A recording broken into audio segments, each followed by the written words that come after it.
पलामू में 4th grade की बहाली को लेकर लगातार अभ्यर्थी आंदोलन कर रहे थे और इस बीच मुख्यमंत्री हेमंत सोरेन से भी अभ्यर्थियों ने मुलाकात की थी। लेकिन उसके बाद वित्त मंत्री राधाकृष्ण किशोर से मुलाकात अभ्यर्थी करते हुए नजर आ रहे थे और उस वक्त अभ्यर्थियों ने कहा था कि वित्त मंत्री राधाकृष्ण किशोर ने आश्वासन दिया था कि बहुत जल्द इनकी मांग सुनी जाएगी और तत्काल प्रभाव से उस वक्त परीक्षा पर रोक लगा दी गई थी। इसके साथ ही वित्त मंत्री ने कहा था कि बहुत जल्द परीक्षा ली जाएगी और इसी संबंध में पलामू के अभ्यर्थी डीसी से मुलाकात किए, लेकिन डीसी ने कहा कि इस संबंध में फिलहाल कोई नोटिफिकेशन जारी नहीं किया गया है। अब अभ्यर्थी सवाल पूछ रहे हैं कि आखिर परीक्षा कब ली जाएगी। इस वक्त हमारे साथ हमारे वरिष्ठ सहयोगी मदन भी मौजूद है। मदन से बातचीत करते हैं कि मदन, इससे पहले भी पलामू के कई अभ्यर्थी रांची पहुंचे थे, वित्त मंत्री से मुलाकात किए थे, उसके बाद वित्त मंत्री मुख्यमंत्री हेमंत सोरेन से मुलाकात किए थे और उसके बाद एक्स पर पोस्ट किया गया था और ये कहा गया था कि तत्काल प्रभाव से फिलहाल परीक्षा को स्थगित किया जाता है, यानी कि नियुक्ति प्रक्रिया पर रोक लग गई थी। लेकिन अभ्यर्थियों का कहना है कि उस वक्त वित्त मंत्री ने आश्वासन दिया था कि आप लोगों की जो मांग है यानी कि परीक्षा फिर से ली जाएगी, ठीक से ली जाएगी। लेकिन अब डीसी का कहना है, ऐसा अभ्यर्थियों ने आरोप लगाया है कि डीसी ने कहा है कि नोटिफिकेशन परीक्षा से संबंधित जारी नहीं किया गया है, उन्हें फिलहाल इसकी सूचना नहीं है। देखिए, दो महत्वपूर्ण चीज थे जो बदलाव के मांग जो है वो किए गए थे। मुख्य रूप से वित्त मंत्री राधाकृष्ण किशोर ने मुख्यमंत्री से मिलकर ये कहा कि सिर्फ चतुर्थ वर्गीय परीक्षा ही ऐसा है, पद ऐसा है जिसमें झारखंड के लोगों को रोजगार सीधे तौर पर मिल सकता है।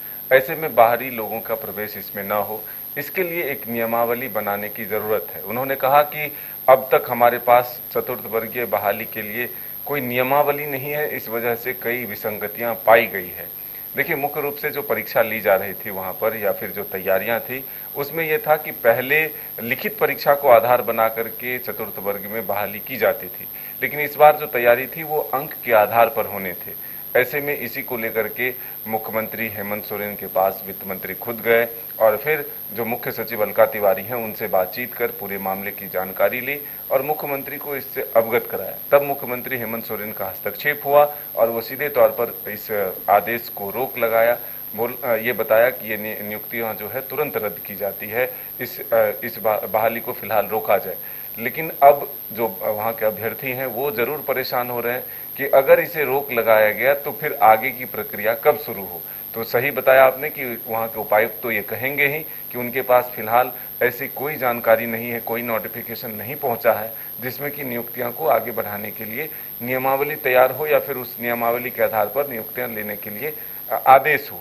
तो अब ये जरूर है कि इसमें वक्त लग सकता है। अभी तक जो नियमावली थे वो बिहार के नियमावली थे, उसके आधार पर ही चतुर्थ वर्ग में झारखंड के अलग अलग जिलों में नियुक्तियां होती थी। अब ये मांग है कि झारखंड का नियमावली हो, झारखंडियों के लिए नियमावली हो, ताकि सिर्फ कम से कम चतुर्थ वर्गीय नौकरी में झारखंडियों को जगह मिले। तो अब देखना होगा कि ये नियमावली कब तक तैयार होती है, कैबिनेट में कब लाई जाती है, उस नियमावली को कब मंजूरी मिलती है।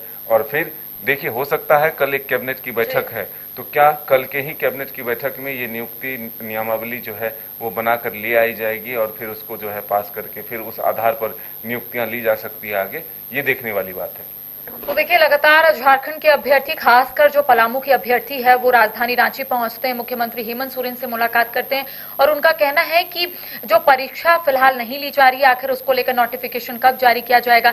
इस बीच आपने देखा होगा कि अभ्यर्थी वित्त मंत्री से भी मुलाकात किए थे और उस वक्त वित्त मंत्री ने यह कहा था कि नियमावली बनाई जाएगी और इसके साथ ही जो परीक्षा है उसे तत्काल प्रभाव से रोक लगा दी गई थी उस परीक्षा में। लेकिन अब अभ्यर्थियों का कहना है कि आखिर परीक्षा कब होगी, जिसको लेकर आप तस्वीर में देख रहे हैं कि अभ्यर्थी डीसी से मुलाकात करने के लिए पहुंचे हैं। लेकिन डीसी ने यह कहा कि अभी तक इसको लेकर नोटिफिकेशन जारी नहीं किया गया है, तो आखिर कैसे बताएंगे कि आखिर परीक्षा कब ली जाएगी। अब अभ्यर्थियों के मन में यही सवाल है कि आखिर परीक्षा कब ली जाएगी, कब नियुक्ति प्रक्रिया से गुजरने का मौका उन्हें मिलेगा। अब देखने वाली बात होगी कि आखिर नियमावली कब बनती है और कब झारखंड के अभ्यर्थियों को लाभ मिलता है। फिलहाल हमें दे इजाजत, नमस्कार।